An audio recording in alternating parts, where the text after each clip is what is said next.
While my daughter was crying over losing her home, my son in law was buying his mistress a new car with money he stole from my family.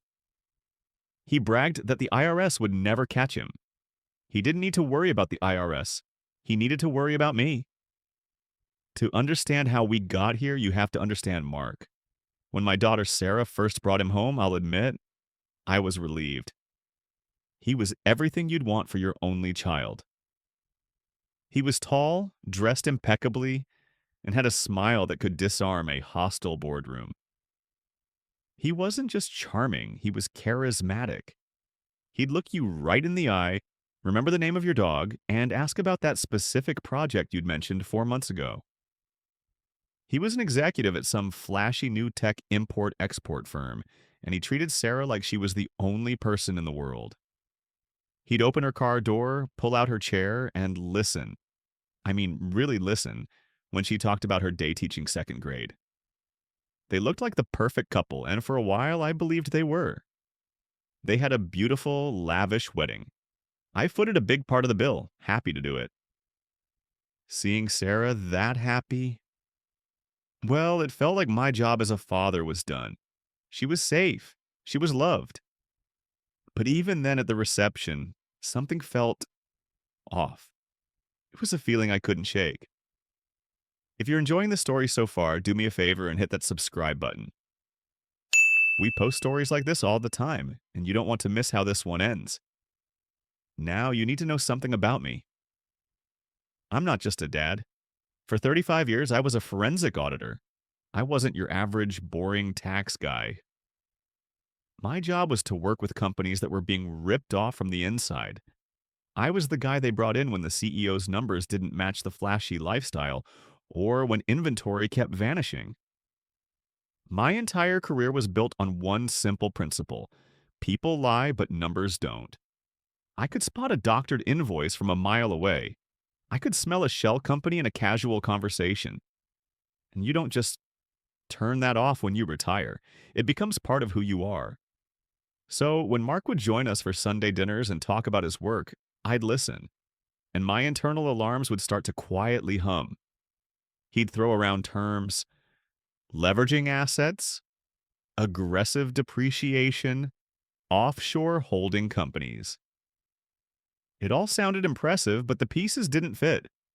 He'd mention a huge deal closing in Singapore, but the next week, he'd complain about cash flow problems.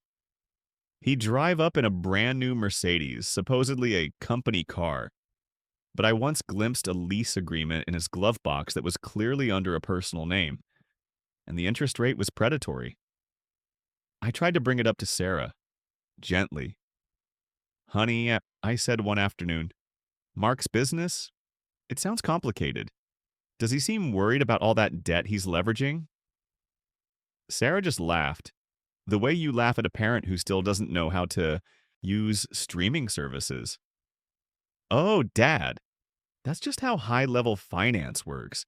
You have to spend money to make money. He's a genius at this stuff. You're just used to your old-school ledger books. I tried again a few months later after he mentioned a tax loophole that sounded less like a loophole and more like outright fraud. Sarah, I said, that creative accounting he's talking about, that's the kind of thing that gets people audited. Seriously. This time she got defensive. Dad, stop. You're interrogating him. You always do this. You're just being overprotective. He's my husband, and I trust him. Why can't you? That stung. She was right about one thing. I was protective. But I wasn't wrong. She saw a charismatic provider. I saw a walking bundle of red flags. She saw ambition. I saw reckless spending. She saw a genius. I saw a man who was building a house of cards on a fault line. The way he dismissed my questions with that same easy smile. Oh, John, it's all perfectly legal, just a bit aggressive. The IRS is too busy chasing the small guys to worry about me. He even had the audacity to wink. I knew I couldn't push any harder without driving Sarah away. She was in love, and she'd chosen her side. So I did the only thing I could. I backed off. I smiled at the family dinners, nodded along to his ridiculous stories about closing million-dollar deals, and I watched. I watched him convince Sarah to quit her teaching job, the job she loved, to help him with the business, which really meant isolating her. I watched him talk her into putting her name on joint accounts and loan applications.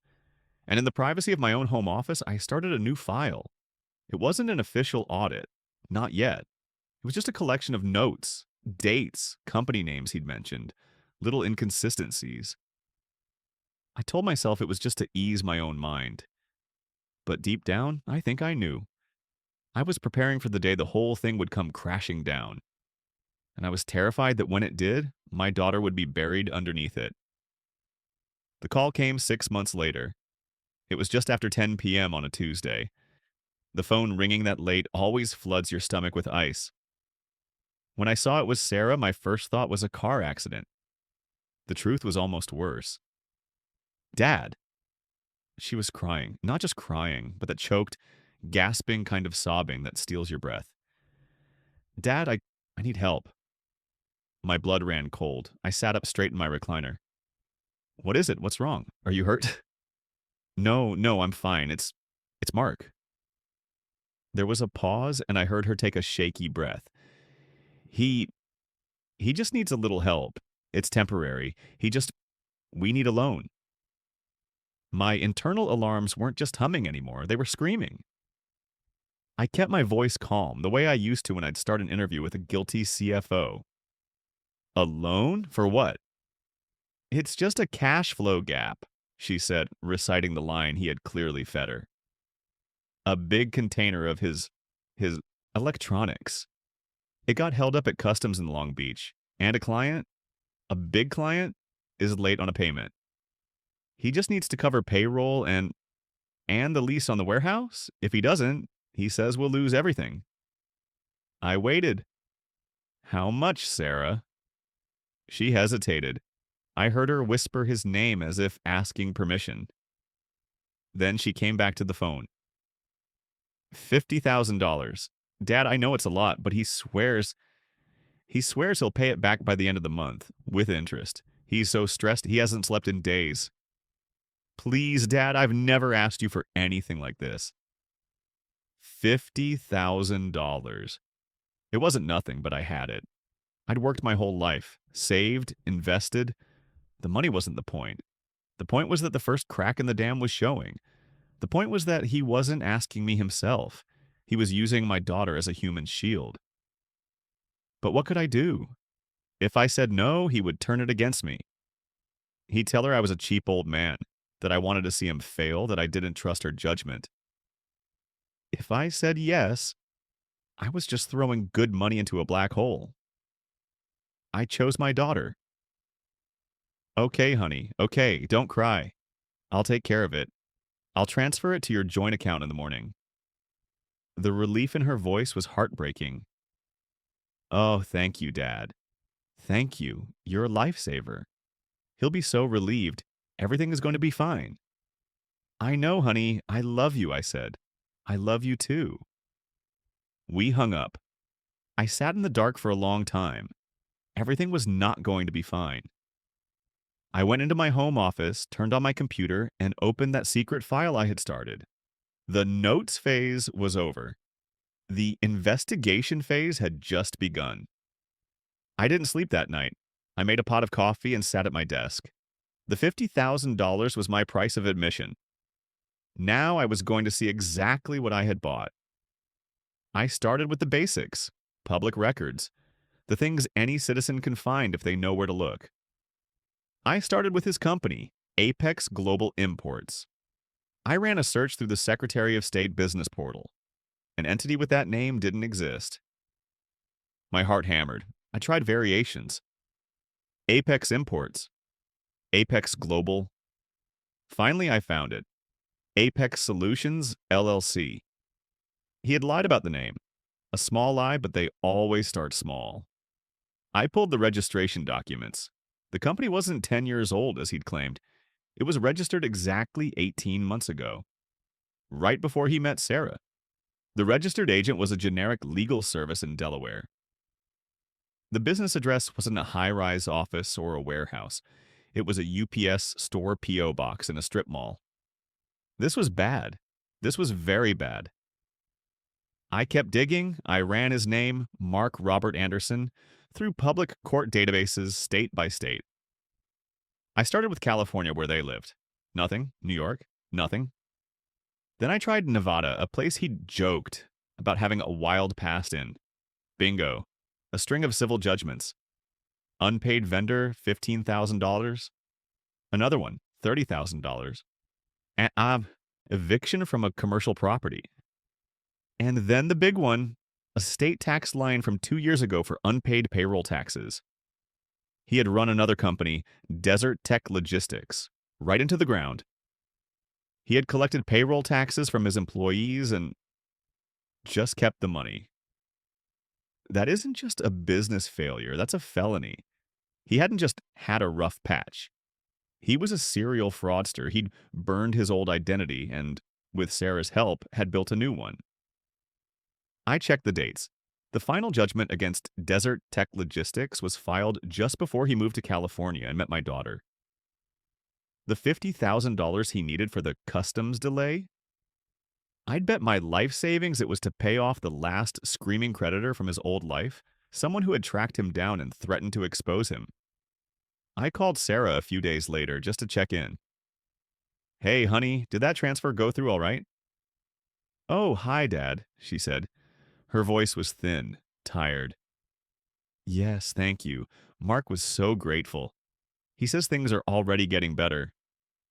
"That's great," I said, trying to sound cheerful. "Hey, you've been so stressed. Why don't you let your old man take you to lunch this weekend?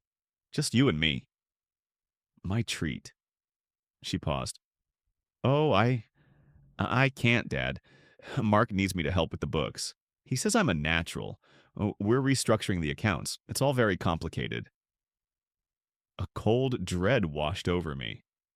He wasn't just isolating her, he was pulling her in. He was making her an accomplice. When the feds finally came knocking, her signature would be on the fraudulent documents right next to his. He wasn't just using her for money.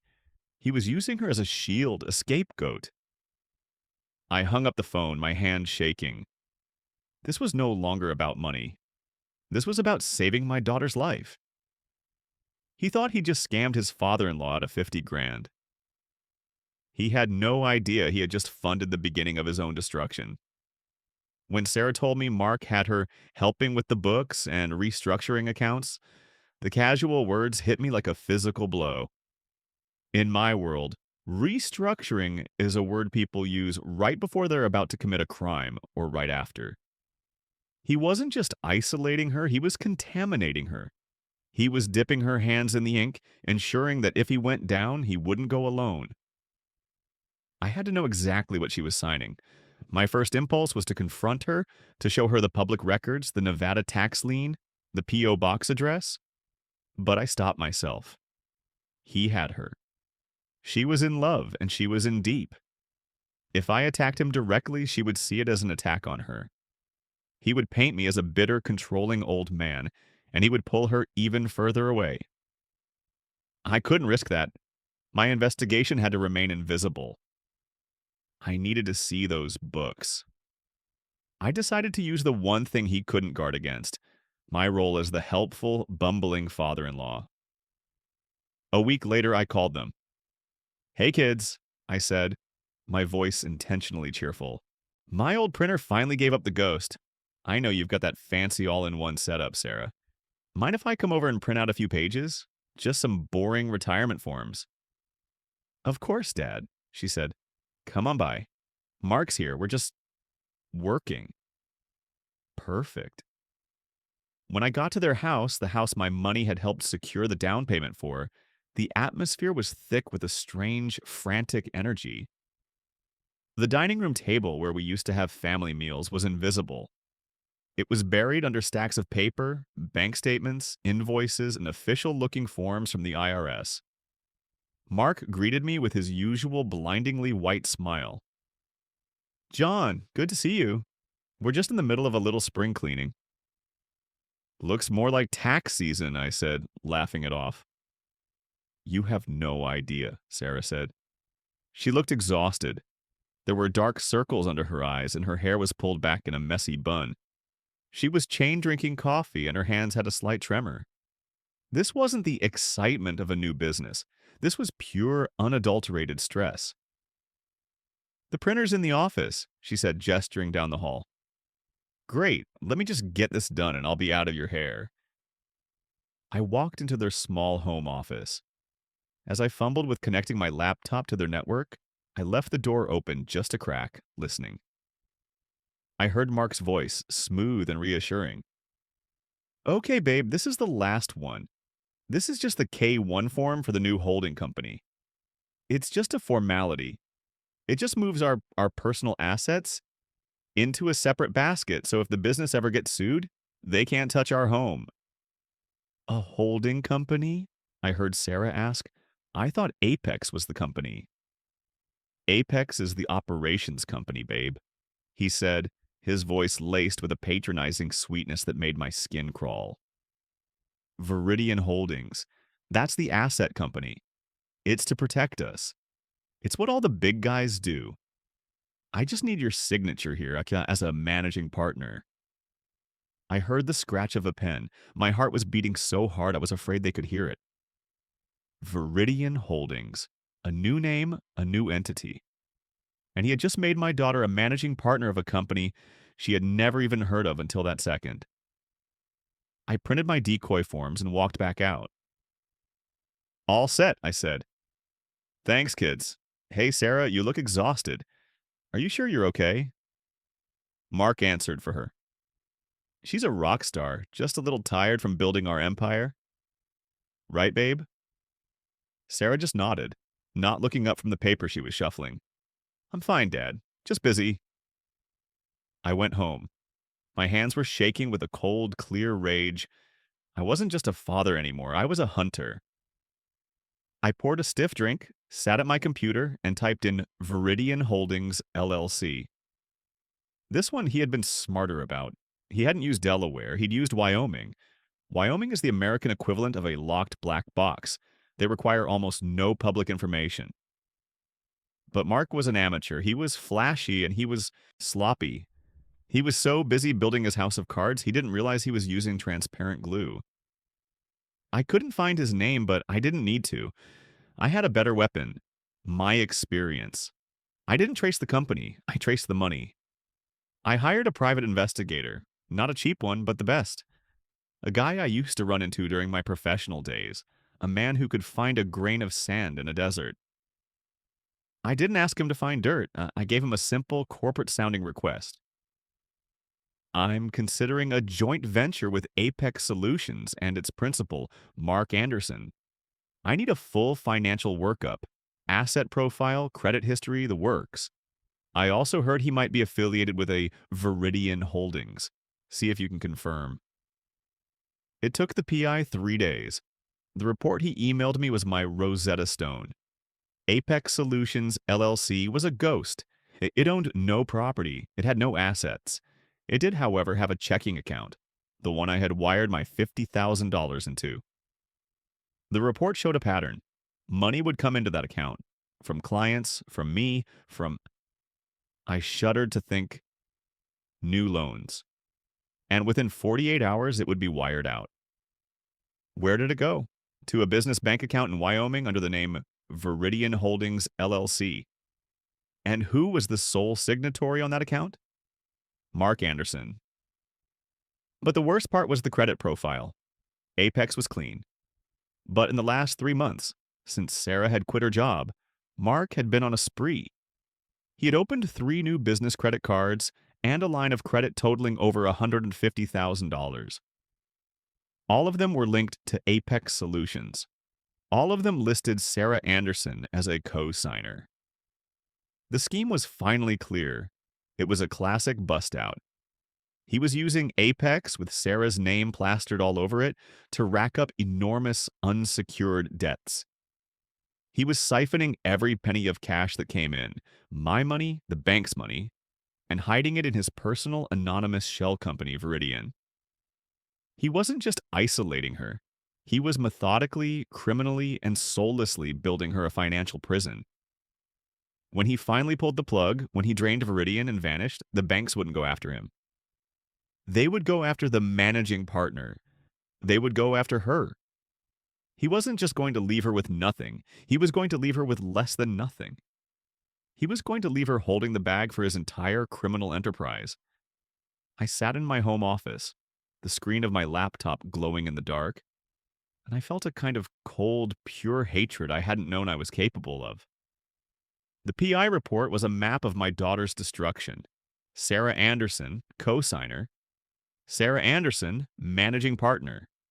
He had woven her name into every thread of his criminal tapestry.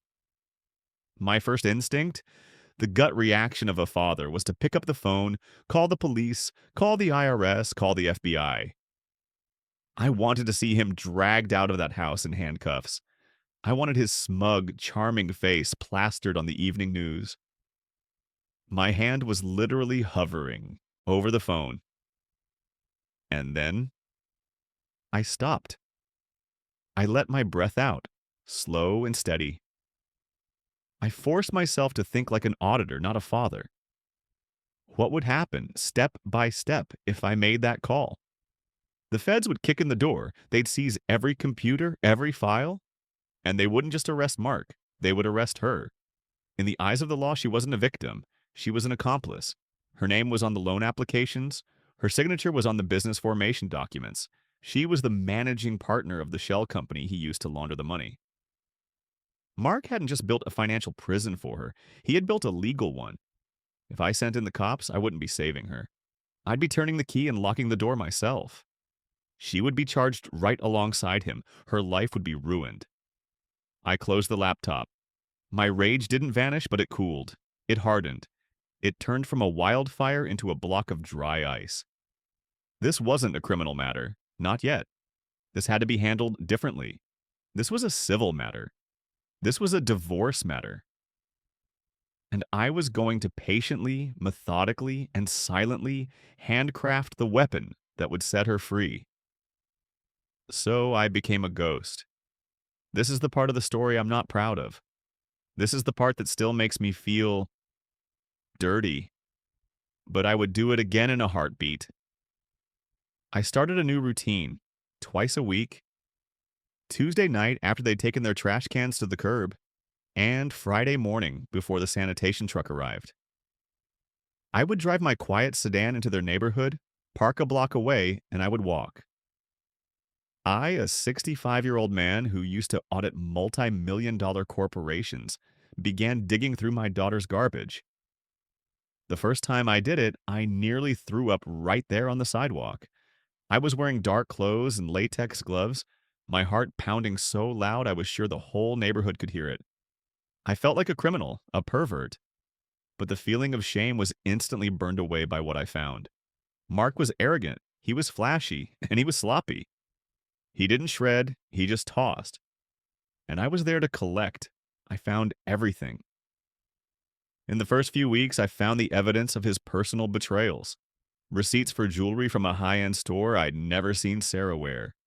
Statements for a high-limit credit card, one that wasn't in the PI report, in Mark's name only. And the charges? They told their own story. Airline tickets for 2 to Miami, Sarah hadn't been to Miami. Lavish hotel receipts, dinners for 2 at places I knew my daughter would find outrageously expensive. This wasn't just a business card, this was the mistress card. But that was just the appetizer. One night in early April, I hit the jackpot. Tucked inside a greasy pizza box, I found a crumpled, coffee-stained stack of papers. They were the drafts of their federal tax returns. He was preparing them himself, using off-the-shelf software. He was too arrogant to hire an accountant, and probably too smart. He knew any real CPA would have run screaming from the room. I took them home. I carefully smoothed them out on my desk. My hands weren't shaking anymore. This was my territory. I spread out the forms, and my God, he had done it all. He was claiming the lease on his mistress's apartment as a corporate housing expense. He was claiming the jewelry from the mistress card as client gifts. He was depreciating the full value of that new Mercedes, the one he'd bought with the loan money I gave him, as a 100% business vehicle. But the master stroke. He was claiming all the money he wired from Apex, the company drowning in Sarah's name, to Viridian, his personal piggy bank, as consulting fees, effectively paying himself tax-free. This became my life for the next 18 months. I didn't just collect, I curated. I bought a high-speed scanner and a new encrypted hard drive. Every receipt, every bank statement, every crumpled tax form, every hotel bill. I scanned them, filed them, and cross-referenced them. I created a perfect, silent, undeniable map of his crimes. The charge on the mistress card for a hotel in Miami lined up perfectly with the business travel expense he claimed on his Apex books. The wire transfer to Viridian lined up perfectly with the consulting fee deduction on his tax return. I'd go to their house for Sunday dinner. Mark would put his arm around Sarah, kissing her forehead, while he complained about supply chain issues. And I would sit there, eating the food he bought with stolen money, and I would smile. I would nod. I would ask him if he needed any help, if he needed any more money. All the while, I had a digital bomb in my safe, a file that meticulously, irrefutably, and clinically detailed every single crime he had committed against my daughter and against the United States government. I wasn't going to the police, I was waiting. I was waiting for him to make the final mistake. And I knew, with his level of arrogance, it wouldn't be long. The House of Cards stood for almost 2 full years. On the outside, nothing had changed. Mark was still the charming executive. Sarah was still the supportive wife. We still had our awkward Sunday dinners, but beneath the surface, the rot was spreading. I could see the toll it was taking on my daughter.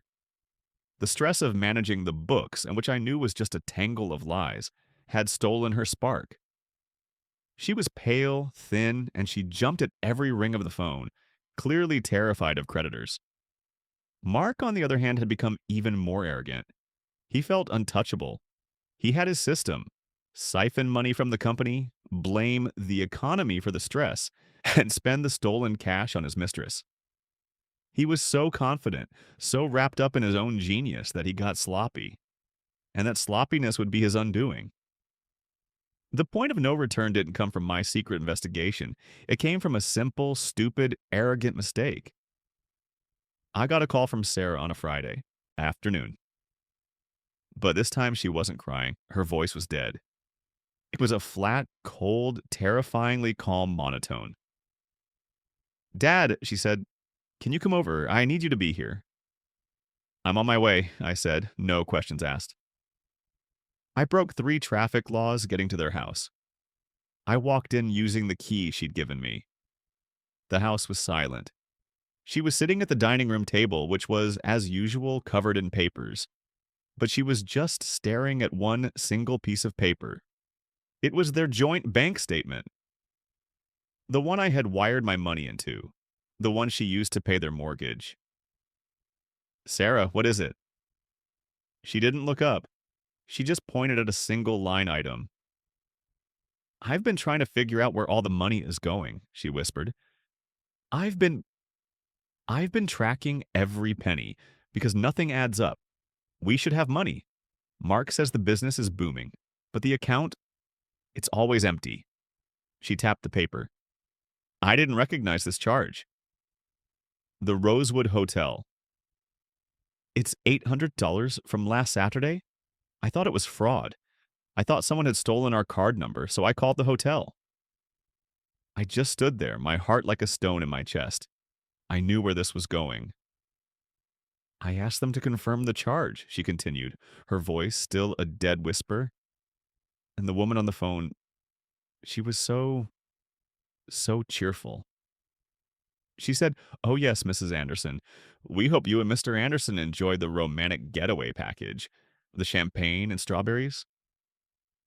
She finally looked up at me and her eyes were hollow. The love was gone. The trust, the hope, the entire life she had built. It had all evaporated in a single cheerful phone call. "I wasn't there, Dad." At that exact moment, the front door opened, and Mark waltzed in, whistling. He was holding a dry cleaning bag over his shoulder. Hey, babe. Hey, John. What's with the funeral? He tossed his keys on the counter and saw the bank statement. He saw Sarah's face, and for the first time, the charming smile faltered. Sarah, what's wrong? She just slid the bank statement across the table. The Rosewood Hotel, she said. Mark's eyes darted between me and her. He went into damage control. Oh, that. Yeah, it was a business thing. I was wooing a client. You know, you have to spend money to make. It was the romantic getaway package, Mark. The silence in the room was absolute. Mark's face went from pale to red. He knew he was caught. And in that second, the charming, charismatic man I had met all those years ago vanished. The mask didn't just slip, he ripped it off and threw it on the ground. So what? He spat, his voice turning ugly. So what if it was? My God, a guy's got to have some stress relief. Do you have any idea the pressure I'm under?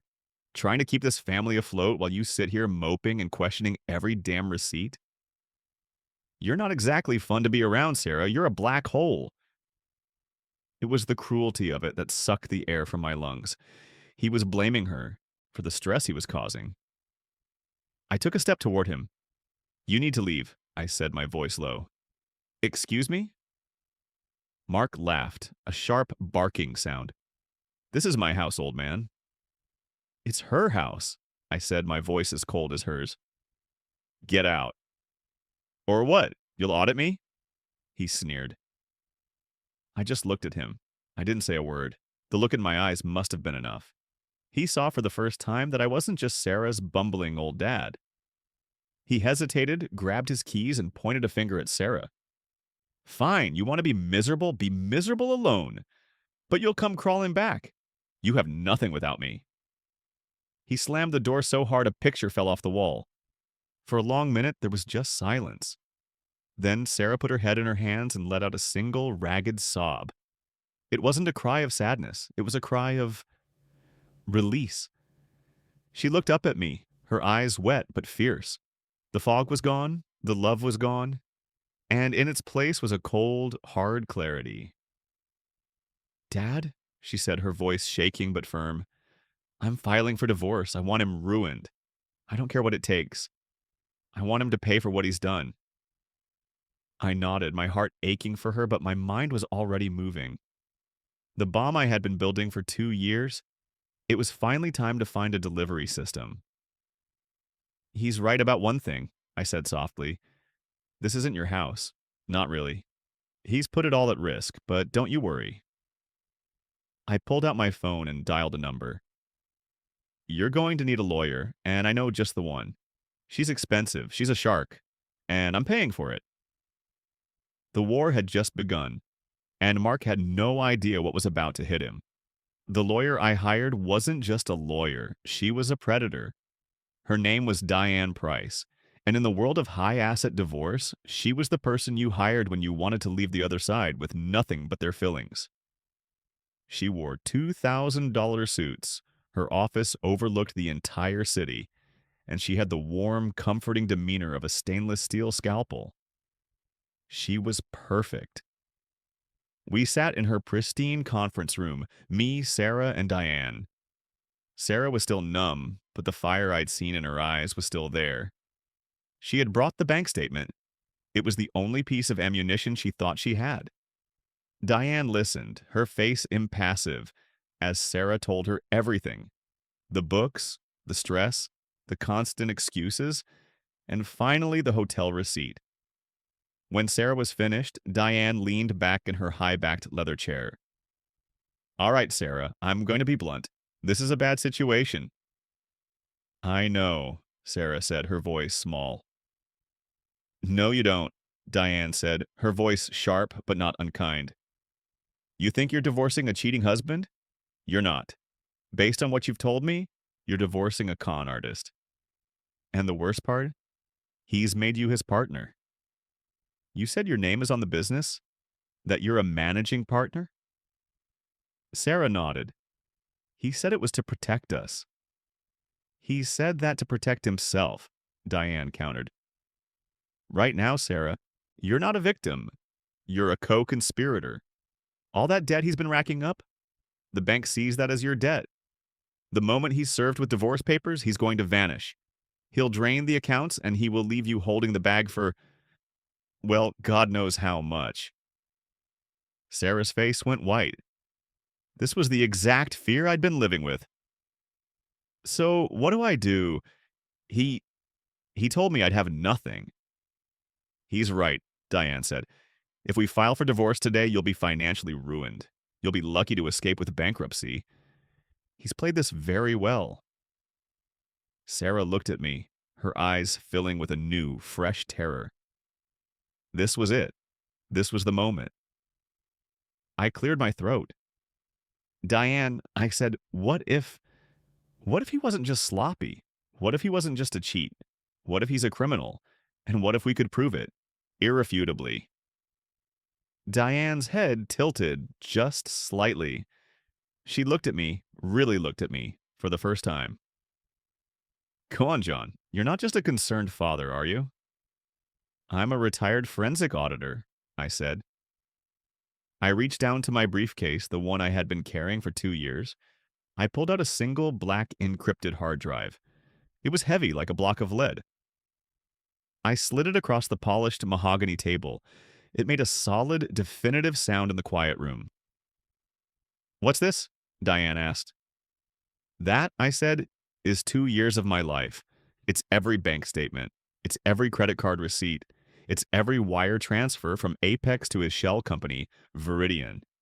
It's the hotel bills for his mistress, cross-referenced with the fraudulent business travel expenses he claimed on his taxes.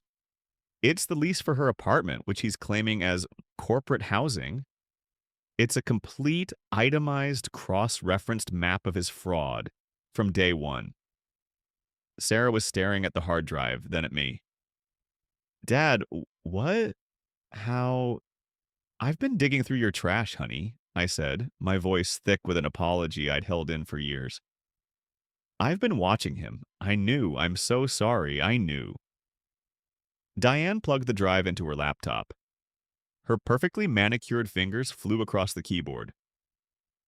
As she opened the file structure, my folders, my spreadsheets, my scanned and highlighted PDFs, her impassive face broke. A slow, thin smile spread across her lips. It was the smile of a shark that had just smelled blood in the water. She looked up from the screen. John, this is a masterpiece. This is the cleanest case of tax fraud, wire fraud, and aggravated identity theft I have ever seen. You've got him. You've got him cold. She turned to Sarah. The pity was gone, replaced by a cold, electric energy. Sarah, your situation has just changed. You are no longer the defendant. You are the prosecution. We are not filing for divorce, not yet. What are we doing? Sarah asked, her voice trembling. We are scheduling a settlement meeting, Diane said, her eyes gleaming. In this office, with your husband. And he's going to come in thinking he holds all. The cards. He's going to come in and laugh at you. He's going to offer you pennies. He will, Sarah whispered. And then, Diane continued, tapping the hard drive, we're going to show him our hand, but we're not going to show it to him. I frowned. What do you mean? This, Diane said, holding up the drive, is a federal case. This is 20 years in prison, but the moment we show it to him, he'll run. He'll flee the country, and we'll get nothing. No, we need to be smarter. She turned to me. John, I have a request, and it's an unusual one. This file is perfect, but it's anonymous. I don't want to use it yet. I want you to prepare a second package, a light version, just the personal stuff. The mistress, the hotels, the jewelry, just enough to let him know we see him, but not enough to let him know how much we see. Why? I asked. Because, Diane said, her smile widening, we're going to use his own arrogance against him. He's going to think this is just a normal, messy divorce. He's going to lie. He's going to perjure himself in his financial disclosures. He's going to swear to God he has no other assets, no other accounts. He'll hide Viridian, he'll hide everything, and we're going to let him. And then? Sarah asked. And then, Diane said, when he has committed perjury, when he has lied to the court under oath, that's when we introduce this hard drive. Not as a weapon for divorce, but as a courtesy, a choice. A choice? Oh, yes, Diane said. He'll have a very simple choice. He can give you every single penny, every asset, every dollar he has hidden in Viridian. He will sign over the house, the cars, and he will assume 100% of the debt he created under your name. Or I will pick up my phone and I will personally deliver this hard drive to the U.S. Attorney's Office. And I will make sure they know he just perjured himself in a state court. He won't just be ruined. He'll be in a federal prison by Christmas. She leaned in. He thinks he's a genius. He thinks you're stupid. We're going to let him believe that. Right up until the moment we drop the guillotine. The settlement meeting was scheduled for the following Tuesday in Diane's glass-walled conference room, 40 floors above the city. The air was so thick with anxiety I felt like I couldn't breathe. I sat beside Sarah. She was a statue of ice, wearing a severe gray dress, her hands folded on the polished table. She was terrified, but she was also filled with a cold, hard rage. Mark arrived exactly 10 minutes late, a deliberate power move. He strode in, flashing that blindingly white smile, looking tan and relaxed.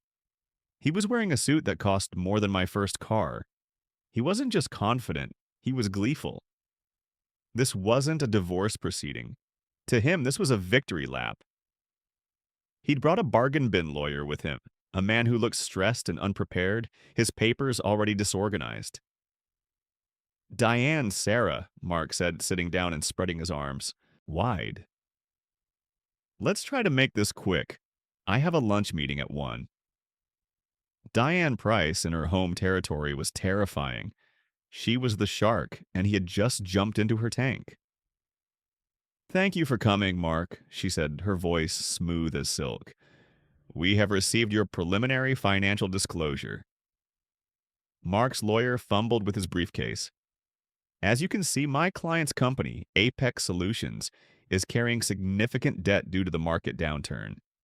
And, frankly, some of Mrs. Anderson's financial mismanagement during her time with the company. Sarah's knuckles went white on the table, but I put my hand on her arm. Not yet. Wait for it. The lawyer continued. My client, in a show of extreme generosity, is willing to offer Mrs. Anderson a one-time, all-inclusive payment of $20,000. He will also graciously assume the lease on her vehicle. In exchange, Mrs. Anderson will assume all debts and liabilities associated with her name on the Apex accounts. It was a public execution.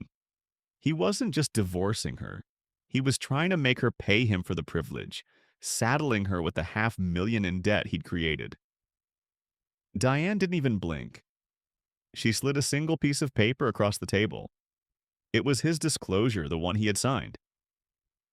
This is your declaration, Mark, Diane said. Signed by you under penalty of perjury. I just have a few clarifying questions for the record. Fire away, Mark said, leaning back in his chair, lacing his fingers behind his head. He was enjoying this. I see Apex Solutions listed here, Diane said, tapping the paper. But I don't see any other entities. No other holding companies? No personal asset accounts? She paused, and the room went silent. No? Viridian Holdings? LLC? I watched Mark's face. This was the moment. This was the trap. He didn't panic. He didn't even hesitate. He just smiled. A slow, condescending smile. He looked right at Sarah as if she were a pathetic child. Viridian? Never heard of it, he said with a light chuckle. Look, Diane, I know what she's probably been telling you. That I'm some kind of secret millionaire. It's a fantasy. What you see on that paper, that's it. That's everything. I'm practically broke. She's lucky she's getting 20 grand. He had done it. He had just lied. Not just a social lie, but a flat-out criminal lie to the court. Diane Price's smile was the scariest thing I have ever seen. "Thank you, Mark. That's exactly what I needed to hear." She abruptly stood up. "We're done for today. We will review your generous offer and be in touch." Mark and his lawyer looked completely confused by the short meeting, but they gathered their things, visibly smug. They thought they had won. When the heavy conference room door clicked shut, Sarah finally let out a breath she'd been holding for a full minute. He lied. Right to your face." "Yes, he did," Diane said, turning to her computer. "He just committed perjury. He just turned a civil divorce into a felony.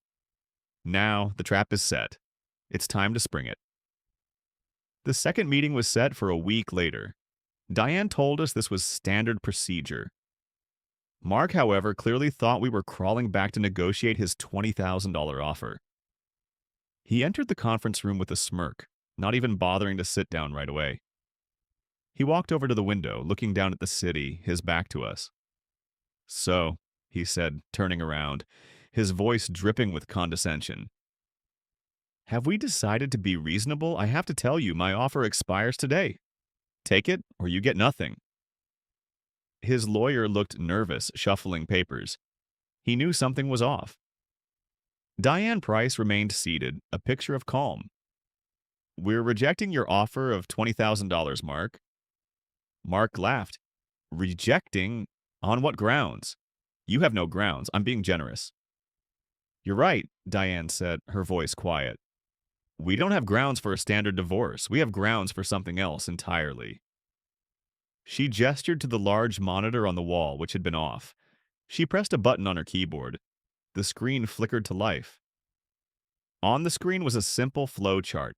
I had made it myself. A box on the left labeled Apex Solutions, Debt 500K plus, Cosigner S. Anderson, and a box on the right labeled Viridian Holdings, Assets 1.2 M plus, Signatory M. Anderson. In between them, a series of red arrows. Mark stopped laughing. His smile didn't just fade, it collapsed. What is that?" he stammered, his eyes glued to the screen. "That, Mark, is the real set of books," Diane said. She started clicking. The screen changed. It was a scanned bank statement from Viridian Holdings. "This is the Wyoming account you swore under oath. Just last week. Did not exist." Click. "This is the wire transfer for $50,000 from Apex, my client's father's money, into that Wyoming account. Time-stamped 2 days after it hit your joint account." Click. This is the deed to a condo in Miami, purchased not by you but by Viridian Holdings. I believe your mistress is enjoying it right now." Click. "And this is my favorite part. This is a copy of your federal tax return for last year, the one you filed yourself." She pointed to a line item. "You claimed a $75,000 consulting fee paid by Apex. And this," she clicked again, "is the corresponding bank statement for Viridian, showing a $75,000 deposit. You didn't just commit fraud, Mark. You created a perfect, itemized receipt of your crime."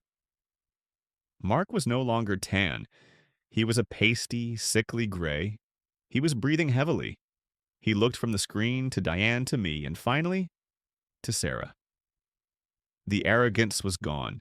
The charm was gone. All that was left was the raw, cornered panic of an animal. This is illegal," he whispered, pointing at the screen. You stole this. You hacked me." I spoke for the first time, my voice low and steady. "It's hard to shred a pizza box, Mark, especially when it's stained with coffee. You'd be surprised what you throw away." His eyes widened in dawning horror. He remembered. His lawyer, who was seeing this for the first time, was frantically stuffing papers into his briefcase. "This meeting is over. We have nothing further to say." "Sit down," Diane commanded. Her voice wasn't loud, but it cut through the panic like a knife. You're not going anywhere. You have one chance. One. You committed perjury in my office last week. You have committed wire fraud, bank fraud, and tax evasion. You are looking at a minimum of 20 years in a federal prison. Mark finally collapsed into his chair, his hands shaking. What? What do you want? Diane looked at Sarah. It was her stage now. Sarah leaned forward, and for the first time, she smiled at him. It was a smile that chilled my blood. Here's what I want, she said. Mark stared at her, his mouth opening and closing, but no sound came out. The man who had charmed a room, who had built a fraudulent empire on charisma, was mute. The sweat was now visible on his forehead, his expensive silk tie suddenly looking like a noose. Sarah leaned in, her voice low and steady, each word a perfectly placed nail in his coffin. First, she said, you're going to sign a full confession of the perjury you committed last week. Diane has it right here. Diane slid the first paper across the table. Second, Sarah continued, you are going to sign a quit-claim deed for the house. It's mine, free and clear. Slide, another paper. Third, you are going to sign a document taking full 100% legal and financial responsibility for every dollar of debt tied to Apex Solutions. My name comes off every loan, every credit line, every liability. Today. That $500,000 hole you dug? You get to lie in it. Slide. Fourth, Viridian Holdings. All of it. The $1.2 million, the stocks, everything. You're going to sign a power of attorney. Right now. Giving Diane full authority to liquidate every asset. The funds will be transferred to a new trust. In my name only. Mark was hyperventilating, his eyes darting between the papers and Diane's phone, which she had placed on the table between them. Fifth, Sarah said, the condo in Miami. You're selling it. The proceeds go to me. I'm sure your friend will understand. And finally, Sarah said, you will pay for my legal fees, all of them, and your own. You will walk out of this room with your car, the Mercedes I'm letting you keep, and nothing else. You get zero. You get nothing. The stack of papers sat in front of him. Mark finally found his voice, a pathetic, strangled whisper. Sarah, please, you can't. This is everything. This is my whole life. You can't just take everything. He turned his eyes to me, a desperate, pleading look. John, she can't. Tell her, this isn't right. Before I could speak, Diane Price leaned forward. Her voice was ice. This isn't a negotiation, Mark, she said. This is a choice. And you have 60 seconds to make it. She gestured to the stack of papers. That is choice A. You sign every page. You sign away your lies. You sign away the money you stole. And you sign away the debt you tried to pin on your wife. You walk out of here a free man, but a poor one. You get to start over, or... She picked up her cell phone. She held it up so he could see the screen, with the U.S. Attorney's number already dialed.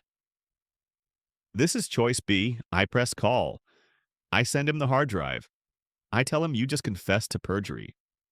You will be arrested by the time you reach the lobby. Your mistress will be subpoenaed. Your name will be in every paper. You will lose everything anyway. And you will spend the next 2 decades in a federal prison. She looked at her watch. 60 seconds. Mark looked at the papers. He looked at the phone. He looked at Sarah, his face crumbling, the tears of a failed con man finally breaking through. He wasn't crying for what he did. He was crying for what he had lost. You're a monster, he whispered at her. Sarah didn't even blink. You taught me how. 45 seconds. With a shaking, defeated hand, Mark reached for the pen. Where do I sign? Diane Price smiled. Everywhere. Press hard. I want to see the ink bleed through. For the next 10 minutes, the only sound in the room was the scratch, scratch, scratch of the pen as Mark Robert Anderson signed away his entire fraudulent life. When he was done, he slumped back in the chair, a completely broken man. "Get out," Diane said. He stood up, his legs unsteady, and without another word, he walked out of the conference room. The door clicked shut.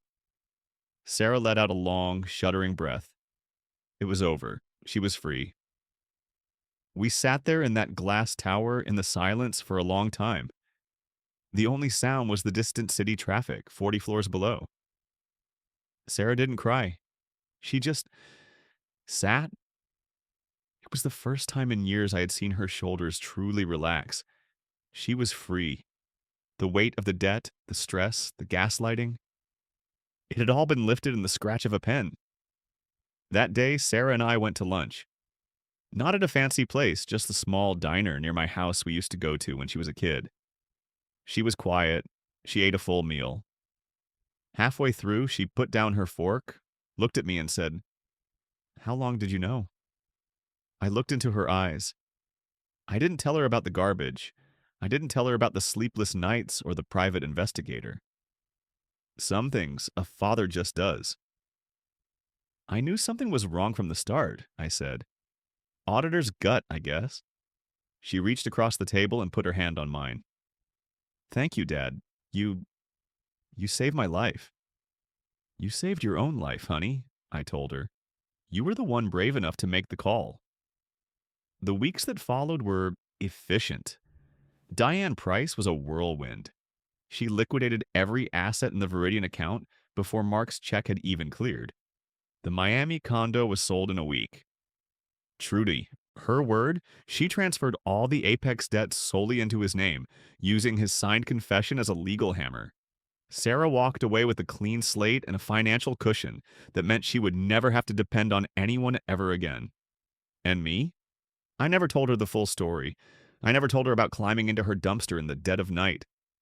I never showed her the full, ugly details of his affairs. I had built that bomb to set her free, not to traumatize her further.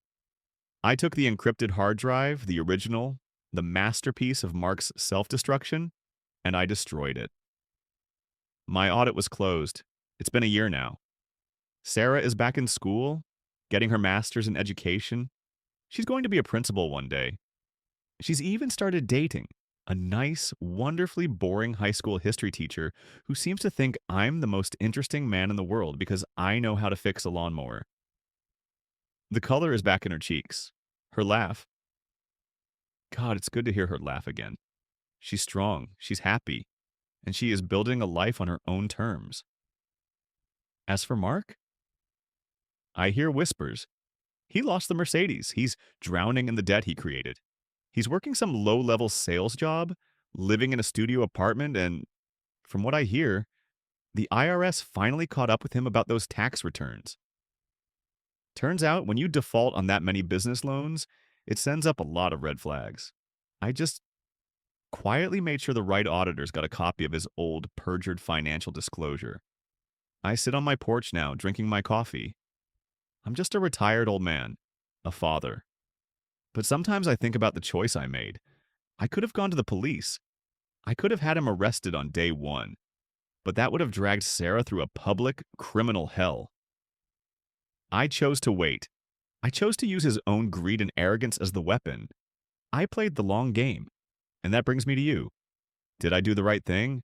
Or did I let a criminal off too easy just to save my own daughter? What would you have done in my place?